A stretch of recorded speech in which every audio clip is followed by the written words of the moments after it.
చంద్రబాబు నాయుడు గారి కుటుంబానికి చెందిన హెరిటేజ్ కంపెనీ వాళ్ళు నాసిరకం పెరుగు అమ్ముతున్నారు. పెరుగు అమ్మినట్టుగా అధికారులు కనుక్కున్నారు. ₹1,00,000 ఫైన్ వేశారు. ఏ రకమైన ప్రభావాన్ని చూపే అంశాన్ని అయినా సరే స్టాక్ మార్కెట్కి వాళ్ళు చెప్పాలి. సో ఆ ప్రకారం హెరిటేజ్ చెప్పిందనమాట, ఇదిగో ఈ విధంగా మా మీద పెనాల్టీ వేశారు ₹1,00,000కి, ఎందుకు వేశారు, ఫలానా కారణం అని చెప్పి. అందరి ముందు పరిగిపోయిందిగా, ఇంకెలా తలెత్తుకుంటాం. హెరిటేజ్ పెరుగులో మిల్క్ ఫ్యాట్ లేదు అని చెప్పి రిపోర్ట్ వచ్చింది. మరి మిల్క్ ఫ్యాట్ లేకపోతే ఏ ఫ్యాట్ ఉంది? యానిమల్ ఫ్యాటేగా. అంటే గొడ్డు కొవ్వు, పంది కొవ్వు, చేప నూనె, బాత్రూమ్ యాసిడ్, ఇంకా ఇంకా ఇంకా ఇంకా ఇంకా వేరు వేరే ఉన్నట్లు లెక్కగా. అంతేగా అంతేగా అంతే. అయినా అసలు చుక్క పాలు లేకుండా పెరుగెట్ట తయారు చేసి అమ్ముతున్నావు చంద్రబాబు నాయుడు గారు. పసిపిల్లలు తినేటటువంటి పెరుగు కూడా కదా అది.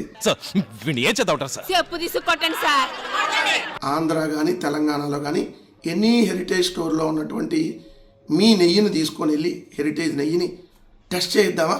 టెస్ట్ చేద్దాం.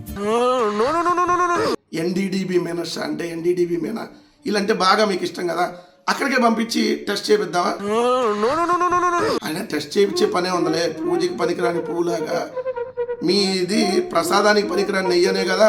ఎప్పుడు కూడా మీరు టీటీడీకి సంబంధించినటువంటి టెండర్లో పాల్గొనలేదు. మీరు టీటీడీ టెండర్లో పాల్గొనపోయినా మీ నెయ్యిని బోలే బాబా దగ్గర నుంచి చంద్రం బాబా నెయ్యిని పంపించారనే అనుమానాలు ఇప్పుడు ప్రజలందరూ కలుగుతున్నాయి. అన్ని కరెక్ట్ గానే మేనేజ్ చేసామే, ఎలా దొరికేసాం? డైరీ బిజినెస్ మీద ఇప్పటి వరకు కూడా రెగ్యులేటరీ ఓవర్ సైట్ చాలా తక్కువ ఉందట. ఇప్పుడిప్పుడే కొన్ని ప్రమాణాలను తయారు చేస్తున్నారు. ఆ ప్రమాణాల ప్రకారం ఉన్నాయా లేదా అని చెక్ చేయడం ఇట్లాంటివన్నీ మొదలుపెట్టారు. ఈ నేపథ్యంలో సహజంగానే ఇట్లాంటివి మధ్య మధ్యలో బయటపడవచ్చు. FSSAI వాళ్ళు ఒక శాంపుల్ని పరీక్షించి అందులో వెన్న శాతం తక్కువగా ఉంది టోటల్ కర్డ్ అనే ప్రోడక్ట్లో హెరిటేజ్ వాళ్ళది అని చెప్పి ఒక నోటీస్ ఇచ్చి ₹1,00,000 ఫైన్ వేశారు. ఏంటి మీరు తిరుగుతుంటే సౌండ్ అవుతుంది ఏంటండి? తెలీదు.